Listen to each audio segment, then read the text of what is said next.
Friends, good evening. My name is Brajesh Anand. I am a trainer. Basically आपने देखा होगा कि जब आप एक्सेल के अंदर काम करते हैं और कई तरह से आपको डेटा को रिप्रेजेंट करना होता है, डैशबोर्ड बनाना होता है। आपने बनाया भी होगा, कई तरीके से आपने रिप्रेजेंट किया होगा अपने डेटाबेस को। तो आइए आज समझने की कोशिश करते हैं कि एडवांस एक्सेल के अंदर हमारी सिलेबस किस तरह से डिज़ाइन की गई है। सबसे पहले अभी कई सारे कॉल्स आ रहे हैं ऑनलाइन ट्रेनिंग के लिए, ऑफलाइन ट्रेनिंग के लिए बेसिकली।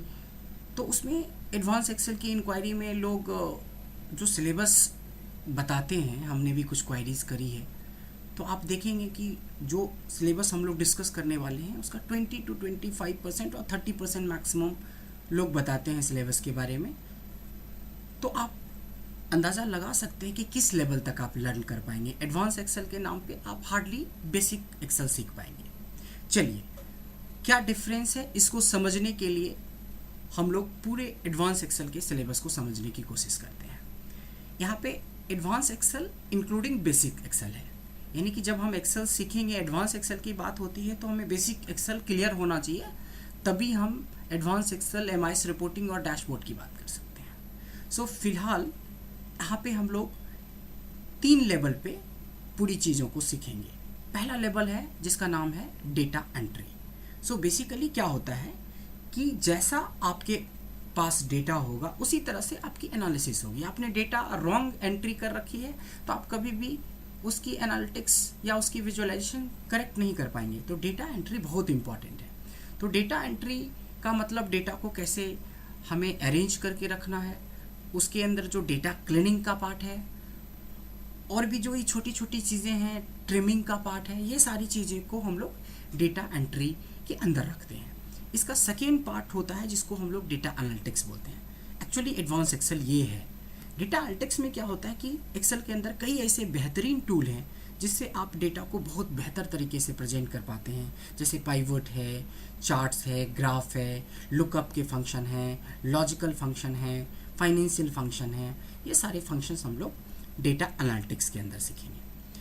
तीसरी चीज़ होती है जिसको बोलते हैं डेटा विजुअलाइजेशन। क्योंकि डेटा एनालिटिक्स में जाते जाते तक आप एमआईएस रिपोर्टिंग बनाना सीख लेंगे, बेहतरीन एक रिपोर्ट्स आप जनरेट कर सकते हैं।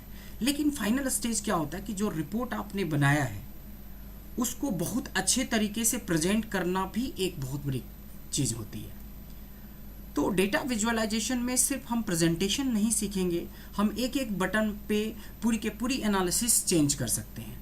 जब हम लोग डैशबोर्ड के बारे में डिटेल में बात करेंगे तो ऑब्वियसली आपको ये पार्ट पता चलेगा कि किस लेवल की मैं बात कर रहा हूँ। आइए, अगर हम लोग डिटेल में बात करें, वैसे तो पूरी सिलेबस अगर आप चाहेंगे तो मेल कर देंगे आपको, लेकिन एक मोटा मोटी बात करें अब कि एडवांस एक्सेल के साथ हम लोग जो एमआईएस रिपोर्टिंग वगैरह सीखेंगे उसमें क्या क्या होगा। तो उसमें एडवांस पाइवट टेबल आएगा, डेटा वैलिडेशन हो गया, डेटा कंसोलिडेशन हो गया, व्हाट इफ एनालिसिस हो गया, फाइनेंशियल एनालिसिस हो गया, कंडीशनल फॉर्मेटिंग हो गया, शॉर्टिंग हो गया, लुकअप में 2D 3D dynamic, offset, address, ये सारी चीज़ें होंगी। और फर्दरी हम लोग डैशबोर्ड के ऊपर काम करना सीखेंगे कि कैसे हम फाइनली रिप्रेजेंट कर सकते हैं। इन डिटेल सेक्शन 1 में हमने छोटी छोटी चीज़ें के रखा है जो कि काफ़ी इंपॉर्टेंट है, जैसे सॉर्टिंग है, फिल्टर है, सम का फॉर्मूला है, विदाउट रेफरेंस के फॉर्मूले हैं, विद रेफरेंस के फॉर्मूले हैं, लोअर है, पर ये सारी बेसिक चीज़ें आप पढ़ेंगे। सेकेंड ऑप्शन में जब हम सेक्शन 2 में जाते हैं तो डेटा वैलिडेशन है, चार्ट्स है, कैसे हम डेट एंड टाइम फंक्शंस को अप्लाई करते हैं, कैसे हम लोग वर्कशीट के साथ काम करते हैं, वर्कबुक के साथ कैसे काम करते हैं। तो कई सारी चीज़ें हैं जो सेक्शन 2 में आप कवर अप करेंगे। तीसरा चीज़ होता है जो सेक्शन 3 का पार्ट है। ये सबसे इम्पॉर्टेंट पार्ट है क्योंकि इसमें financial formula and financial analysis के साथ साथ व्हाट इफ एनालिसिस भी सीखेंगे, जिसमें लुकअप के सारे फंक्शन सीखेंगे, चाहे वो वी लुकअप हो, एच लुकअप हो, रिवर्स लुकअप हो, 2D लुकअप हो, 3D लुकअप हो, डायनेमिक लुकअप है। ऐसे ऐसे आपको लुकअप के 20 से 25 तरीके बताएंगे कि आपके पास किसी भी तरह का डेटा हो तो you can play with the data. अब आती है बारी लास्ट, जिसको हम लोग सेक्शन 4 में रखा है। इसमें हम लोग डैशबोर्ड बनाना सीखेंगे कि कैसे बेसिकली जब आपने पूरी चीज़ें सीख ली है तो फाइनली आपको कैसे रिप्रेजेंट करना है डेटा को, जैसा कि हमने पीछे डैशबोर्ड में बताया था। तो कई तरह के डैशबोर्ड बनाना सीखेंगे हम। स्पीडोमीटर डैशबोर्ड हो या सेंसर डैशबोर्ड हो, केपीआई डैशबोर्ड हो, बैटरी चार्ट डैशबोर्ड हो, तो कई सारे डैशबोर्ड्स बनाना चाहेंगे और एक एक क्लिक पे आप देखेंगे कि पूरी की पूरी एनालिसिस आप कर पाएंगे। तो आइए अब इसके बारे में अगर आपको डिटेल में समझना है तो इसकी लाइव जो है उसके डेटा पे हम लोग चल के देखते हैं कि फाइनली हम कैसे इसको रिप्रेजेंट करते हैं। लेकिन रिप्रेजेंट करने से पहले कुछ बातें और है जो हमें डिस्कस करना होगा, वो डिस्कस करना बहुत ज़रूरी है। That is about trainer. Obviously कि आप जिनसे ट्रेनिंग लेने वाले हो उनकी अपनी जो एक्सपीरियंस है, उनके पास जो अपना एक्सपोजर है वो क्या है, that is very important. About my self, मेरा एक्सपीरियंस करीब करीब 8 से 12 साल का है। 8 से 12 साल इसलिए मैं वेरिएबल लिख रहा हूँ कि इसमें ट्रेनिंग तो 12 साल है ही, मैंने करीब करीब 10 साल के आसपास different companies like all India management association, times of India, Hindustan times, Indian market research bureau, इसमें काम करा हुआ है। अपार्ट फ्रॉम दिस क्या होता है कि हम लोग डिफरेंट कंपनीज में जाकर वर्कशॉप भी देते हैं, वहाँ के लोगों को ट्रेंड भी करते हैं। जैसे आप बात करेंगे आसियाना टावर है, शिडवल है, गेमलॉफ्ट है, इसके अलावा आप देखेंगे कि एनआईटी के अंदर कई ऐसी कंपनीज हैं, एक दो नहीं है, हज़ारों कंपनीज हैं जहाँ पे हमने जाके वहाँ के लोगों को ट्रेन किया है। So this is actually workshop kind of thing, उसके लिए भी हमें लोग अप्रोच करते हैं। तो आप समझ पा रहे होंगे कि अगर हमने इस तरह के कंपनीज में काम किया है, इस तरह की कंपनीज के लिए काम किया है, तो ऑब्वियसली हमने डेटा के साथ काफ़ी कुछ किया होगा। तो अगर आप इसको बहुत अच्छे तरीके से सीखेंगे तो ऑब्वियसली आपकी जो कहते हैं ना कि वर्क करने का जो तरीका, नज़रिया, सब चीज़ बदल जाएगा आपका। जो काम आप घंटों में करते थे वो आप मिनट में करेंगे, जो पूरे दिन में करते थे वो घंटों में ख़त्म कर सकते हैं। तो ये सारे 10x ग्रोथ एंड प्रोडक्टिविटी की बात मैं कर रहा हूँ यहाँ पे।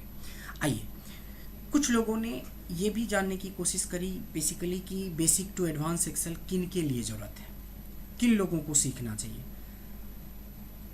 लिटरली आज एक्सेल के अंदर ऐसे ऐसे फीचर्स हैं जिसमें आप किसी भी फील्ड से हो आपको सीखना चाहिए।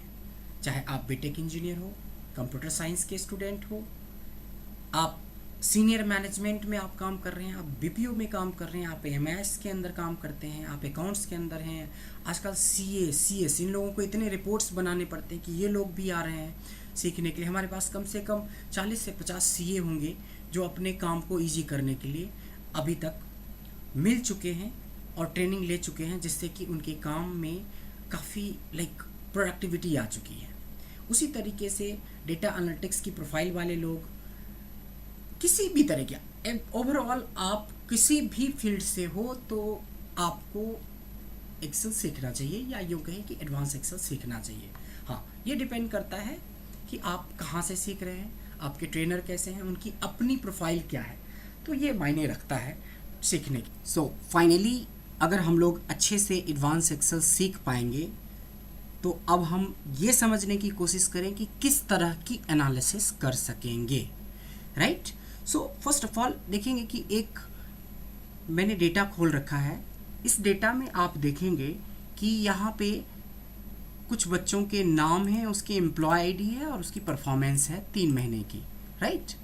सो देखेंगे कि अगर इस सिंपल सा डेटा को अगर हम रिप्रेजेंट करना चाहें डैशबोर्ड के थ्रू, यानी कि हमने बताया था कि डैशबोर्ड में काफ़ी कुछ इजी हो जाता है, तो देखेंगे कि एक सिंगल बटन पे कितनी एनालिसिस हो सकती है। जस्ट फॉर एग्जांपल कि मैं यहाँ 1 करता हूँ तो फर्स्ट नंबर पे देखा होगा कि आपने ब्रजेश था डेटा में, तो ब्रजेश की पूरी डिटेल यहाँ पे आ गया। आप देखेंगे कि यहाँ पे ट्रैफिक सिग्नल काम कर रहा है, यहाँ पे पिक्चर काम कर रहा है बंदे का, यहाँ पे आप देखेंगे उसकी परफॉर्मेंस का स्पीडोमीटर चेक कर सकते हैं, यहाँ पे बैटरी चार्ट के थ्रू आप देख पा रहे हैं डिटेल। अब देखिए मैंने 2 करा, एक देखिए मैंने सिंगल क्लिक की बात मैंने बोला था, एक सिंगल चेंज करने से पूरी एनालिसिस चेंज हो गया। अब इस चीज़ को अगर आप यहाँ से कंट्रोल नहीं करना चाहते तो आप देखो सिंगल क्लिक मीन्स ये भी होता है कि एक सिंगल क्लिक से आप ट्रैफिक सिग्नल का कलर आप चेक कर रहे हैं कि चेंज। इस पर क्या हुआ है कि लॉजिक लगी हुई है कि किस लेवल पे आपकी ग्रीन होगी, किस पे येलो होगी और किस पे रेड होगी।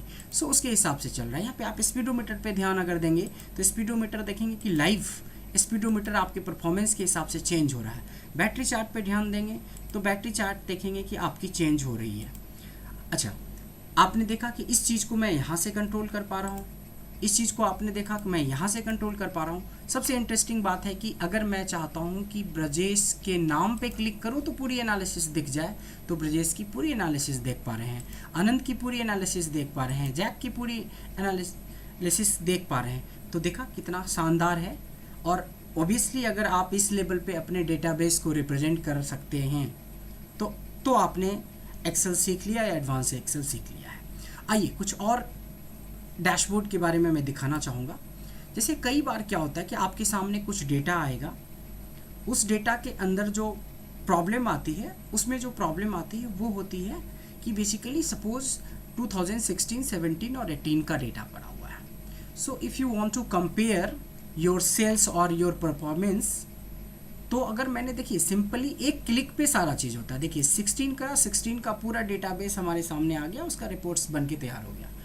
17 देखेंगे मैंने रन के बारे में, यहाँ पे रोहित, विराट, सचिन, धोनी, इनके कुछ रन का मैंने एनालिसिस करने की कोशिश की कि 2016 के बनस्पत 2017 का परफॉर्मेंस क्या है। आप देखेंगे रोहित का परफॉर्मेंस ज़्यादा अच्छा है, विराट का थोड़ा कम हुआ है, सचिन का थोड़ा कम हुआ है, धोनी का बहुत तेज़ से बढ़ा है, पंत का कम हुआ। तो दिस इज़ द वे जिसमें कि आप अपने डेटा को रिप्रेजेंट कर पाएंगे। वहीं पे मैं 18 के डेटा को रिप्रेजेंट करना चाहूँ तो 18 के डेटा बेस को रिप्रेजेंट कर सकता हूँ।